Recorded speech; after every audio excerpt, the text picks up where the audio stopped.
माँ मैं जिंदा हूँ, मुझे कब्र से बाहर निकालो, मैं जिंदा हूँ। अरे मम्मी मैं जिंदा हूँ, मुझे चौंक अड़वा दिया था। अच्छा, मुझे ने करवा तो ले। वो बेटा जो मरने के बाद माँ के सपने में आया और बोला, माँ मैं जिंदा हूँ, मुझे कब्र से निकालो। फिर जो हुआ वो देखकर आपके रोंगटे खड़े हो जाएंगे, आपके पूरे शरीर में सिहरन दौड़ जाएगी। क्या कोई शख्स मरने के बाद जिंदा हो सकता है? क्या कोई दूसरी दुनिया में जाने के बाद वापस लौट सकता है? क्या कोई मृतक खुद ये बता सकता है कि मैं जिंदा हूं, मुझे बचा लो? आप सोच रहे होंगे कि हम ये क्या पूछ रहे हैं, ये क्या बोल रहे हैं, तो आपको बता दें ये हम नहीं, उत्तर प्रदेश का पूरा हाथरस पूछ रहा है, क्योंकि यहाँ एक बेहद ही चौंकाने वाला मामला सामने आया। हाथरस के नगला चौबे इलाके में 29 मई को एक लड़के की सांप के काटने से मौत हो गई थी। 18 साल के युवक को सांप ने डस लिया था, जिसके बाद परिवार के लोग उसे सदर अस्पताल लेकर पहुंचे, लेकिन डॉक्टरों ने उसे मृत घोषित कर दिया। इसके बाद परिवार शव को लेकर कई ओझा और जोगियों के पास भी गया, लेकिन उसकी जिंदगी वापस नहीं लौटी। जिसके बाद परिवार वालों ने लड़के को पोखर में गड्ढा खोदकर दफन कर दिया। 2 दिन तक सब कुछ सामान्य था, लेकिन 2 दिन बाद वो हुआ जिसने पूरे इलाके में दहशत फैला दी। मृतक की मां का दावा है कि घटना के 2 दिन बाद से ही उन्हें सपने में उनका बेटा दिखाई देने लगा था, जो रोज सपने में आकर कहता था, माँ मैं जिंदा हूँ, मुझे कब्र से निकलवा लो। ये आपके लड़के का जो गाड़ा गया है, ये क्या पूरा मामला क्या है?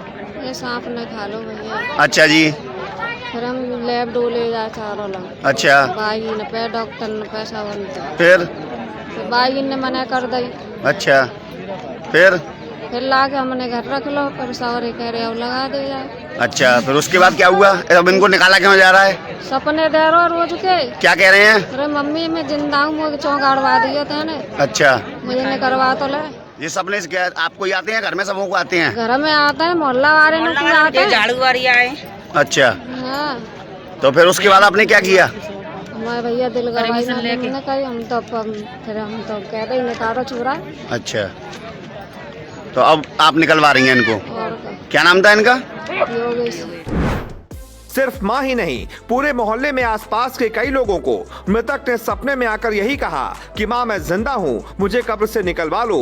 पूरे मोहल्ले में ये जानकर दहशत फैल गई।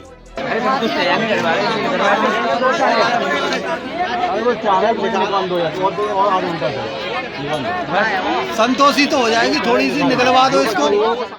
इसके बाद आनन फानन में अगले ही दिन प्रशासन की अनुमति से कब्र खोदी गई, लेकिन फिर जो हुआ वो देखकर सब चौंक गए। कब्र में मृतक की लाश मौजूद थी और वो पूरी तरह सड़ चुकी थी, जिसकी वजह से लोगों ने वापस उस लाश को गड्ढे में डालकर ऊपर से मिट्टी डाल दी। ये आप बॉडी को निकाल रहे हैं, क्या पोजीशन है उसकी? बिल्कुल सड़ी हुई बॉडी है। अच्छा, फिर ये लोग बोल रहे हैं कि निकालो निकालो। हमने इन लोगों से बोल दिया था, मैंने की भाई बॉडी सड़ी होगी तो हम लोग निकाल नहीं पाएंगे। अच्छा, इन लोगों से बोल दिया मैंने की हाथ इसका अलग निकलेगा, और मैंने की पूरी बॉडी सड़ी हुई है आपकी, अगर आप लोग और प्रेशर गिर रहे हैं तो हम निकाल देंगे, ऐसी कोई बात नहीं है। निकालो ना भैया, फिर समझ गए? तो क्या पोजीशन है अब बिल्कुल पोजीशन ये है कि सड़ी हुई बॉडी है। अच्छा, अब बोलो उसको निकालने से क्या होगा? हमें ना मालूम क्या होगा, वो इन लोगों को मालूम। युवक की मां के मुताबिक यही सपना उनके 12 और भी रिश्तेदारों को आया था।